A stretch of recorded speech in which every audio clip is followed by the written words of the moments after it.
Jared, what do you make of that last point Bertha said there about there not being a takeout premium? Well, that one is a little bit different, Kelly. I think we just have to look at each of these situations in a kind of a unique aspect. Vivo was trading up a lot. There was probably some takeout premium in the stock at that point.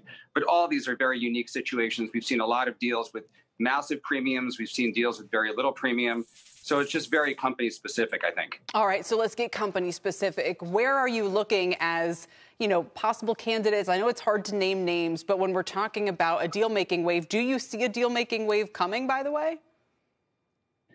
Well, I think so. I mean, we've looked at this entire sector. I mean, we look at it every day. And, we started the year with approximately 850 individual companies roughly in biotech that were either really sorted all the way from large cap to micro cap based on, a wide variety of inputs.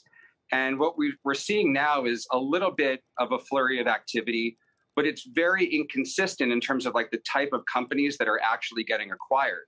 We've seen small caps, and if this Merck for Seagen winds up happening, which I think most investors believe will be the case at this point, given the ongoing headlines, then we're going to see the biggest deal that we've seen in a number of years, kind of trumping Alexion, which was taken out a couple of years ago.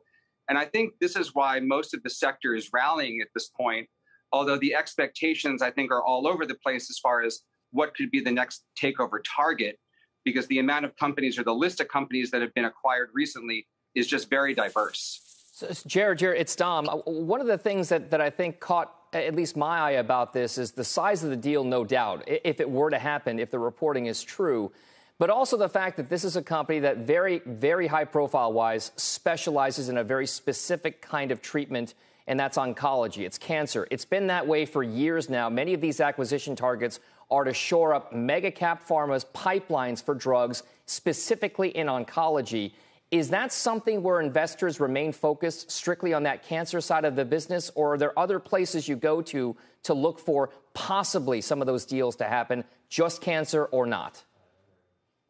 Dominic, it's a great question. I think for Merck specifically, just given how concentrated they are in oncology and their expertise in the area, it's just natural that they would kind of go in this direction, I think.